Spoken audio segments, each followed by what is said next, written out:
This one is, I actually have to give a credit to one of my buddies because I was doing some chores around the house, and I didn't watch the Drake Maye preseason last night live. I was doing some things, had it recorded, went back and watched. And so before I got to watch the game, Drake Maye, it was already framed in my brain. This is like Inception, right? He texted me and he said, like, you watching Drake Maye? I said, no, I'm going to watch it later. And he wrote back. Matter of fact, I'll bring up the text right now because he said, look, he looks comfortable. And I was like, all right, keep that in mind for when I watch. So then I was watching, and I could not get the word comfortable out of my brain. Everything he did looked comfortable. Right? I was just, and I was trying to decide if this truly was Inception, right? Like when someone says, do not think of eagles swimming in a bowl of jelly. It's like, well, yeah, thanks. Now I have to think about it because you said it, right? It's like, did you just put that thought in my brain, or do I actually think it myself? So then this morning I went back and I watched every throw of Drake Maye, and I went, no, comfortable is the right word. Shout out to the guy that texted me, but also shout out to Drake Maye, and I'll even eat a little crow. The Patriots did a good job yesterday. Up to that point, I don't think they did much this preseason in the as far as positively developing Drake Maye, but they did last night on the goal line. They gave him a read keep option. They gave him a quarterback run potential play, like at the option, right? He had to decide where he got to read the edge and then take off and run. It was a college play. Now, I know it's infiltrating, that style of play is infiltrating the NFL, but Drake Maye is a guy who ran a decent amount at UNC. He was a bit of a touchdown vulture, right? He was a guy that could get into the end zone using his legs, so they allowed him to get comfortable doing something that he already is very good at just in an NFL preseason game. Then there was the deep ball to Javon Baker, which everybody's going to talk about. It was the most wow throw. I think I saw someone on Twitter, I don't know if they did the math right, but it traveled like 60 yards in the air, 50-something yards downfield, at an angle, and it was on the money, and Javon Baker kind of dropped it. He would have been a nice catch, would have had to dive a little bit, but he had it. Should have been caught. He had it. And he dropped it. Caught what it is, he had it. Should have been caught. But what I liked about that was Drake Maye, again, you can go, like he was being called check down Charlie, Captain check down, right? A lot of underneath stuff, and then the big play was available, and he pounced on that opportunity, launched a beautiful deep ball. Wasn't the most difficult read in the world, right? Had two safeties at the pre-snap, and the post came to the side where the safety was coming down a little bit. It was a read that he should have seen, but he did. And he cut it loose. And he dropped the ball in to the bucket. Javon Baker dropped it, but I'm evaluating Drake Maye right now. I'm not evaluating Javon Baker. The ball was on point. Comfortable, right?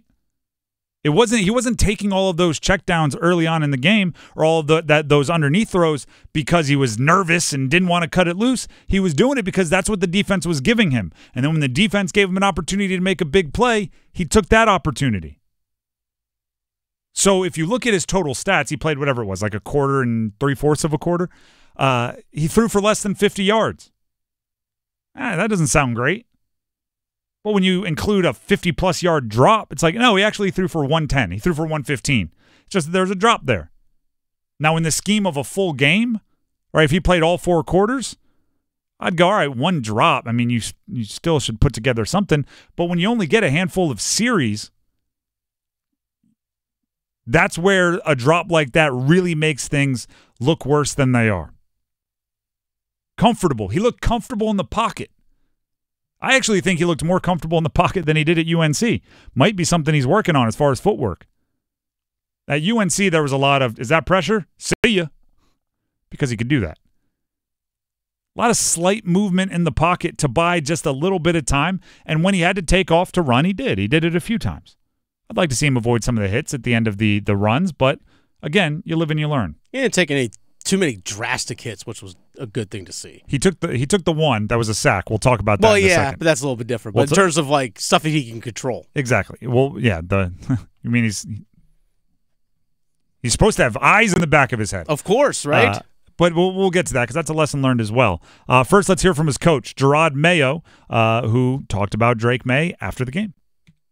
One of the reasons we drafted Drake was, through the interview process, you could kind of tell this was an even-keeled guy. And I think you guys can probably see it, from the stands. This guy doesn't get too high, doesn't get too low. He was like that in college. He probably was like that as a kid, and he remains that way now, which is a good thing for a quarterback. Those guys have to, they have to maintain their composure and get the call to the huddle and get those guys out the huddle and be ready to go. So he's always been like that in my mind. Learning things that we know, right? He's been in big games and he's comfortable in them. Right? To quote the great Shane Falco from The Replacements, like winners want the ball when the game's on the line, right? And Drake Maye is not going to be someone that's in there wide-eyed and terrified because he's playing in the second half of a preseason game. Right? He's going to be somebody that wants the ball with the game on the line, so he's darn sure going to be comfortable when the game isn't on the line or when it's not even a real game. Drake Maye spoke about his confidence after the game. This is what he had to say. I think every time you get out there, I think you kind of get more and more confident.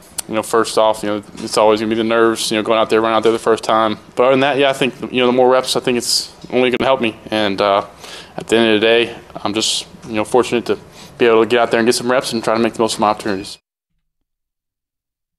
Gosh, I don't – he obviously didn't mean it that way. But the more you get out there, the more your confidence grows. I think that's him telling the coaches, I like that you played me more this week. I didn't get to grow much confidence with 7 snaps last week. This week I got to do something. And by the way, like that's what should be happening. They don't have Drake Maye as the starter right now. Jacoby Brissett is the starter. Your backup is the number 3 overall pick. You should be giving him every opportunity to build his confidence, grow his game, develop. So one day you want to put him as the starter. Now, let's talk about the hit that we were referencing earlier, right? Because let's not pretend. It wasn't a perfect performance. Missed a few throws that you'd like to have him complete. And he hesitated on a throw later in the game towards the end of the third quarter, and he got lit up on the blind side by Nolan Smith, edge rusher, one of the first-round pick out of Georgia last year. That's what preseason is about, too. Learning that lesson the hard way, the real way. Right? He has, like, you see him, he wanted to cut something loose, and then and if you're stepping up with the intention of throwing, you're stepping up into a pocket that might be collapsing, then you need to let it go. And if you don't, you better have a plan, or you better brace for impact. You better get ready to hold on to the ball, which he did. Yeah. Got lit up from the blind side. And guess what? You don't learn that lesson in practice, right? Defensive back runs up, tags you on the shoulder.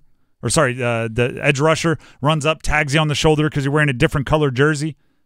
And then when you're watching film of that practice, the coach goes, got to get rid of it. That's not the same lesson learned as you didn't get rid of it and a 2-time national champion puts his face mask in your back. Learns the lesson a bit of a different way, right? So I thought yesterday was a very, very, very good day for Drake Maye. He just looked the part. Comfortable. Yeah, you looked at him like, yeah, he looks like a high-end starting NFL quarterback.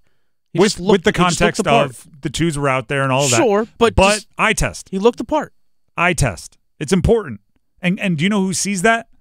All of us. Yeah, that's true. But also his teammates. I was reading a story. This is going to tie together the last two things we talked about. Reading a story about the UNC quarterback competition and how Mac Brown has handled quarterback competitions in the past. And the last one he had was Jacoby Criswell, who's still at UNC after leaving and transferring back, and Drake Maye. This was the year after Sam Howell left for the pros, and Drake Maye took over as the starter. And something Mac Brown did was he called in 10 players on that roster that he trusted. Mac Brown, so he called team leaders, and kind of, hey, doesn't leave this room, no one will know what your answer to this question is. Who's your starting quarterback? Ask the players. And Mac Brown said it went 10 for 10, Drake Maye. I'm wondering if you don't do that week 1 of this year for the New England Patriots. They're watching, they're seeing every practice, they're seeing who's your starting quarterback. If anonymously, right? Because Jacoby's a great guy, and he is. And I really like Jacoby, and I'm sure they do. I'm wondering if they don't go Drake Maye's the guy I want out there, because he can simply do things that not many guys can.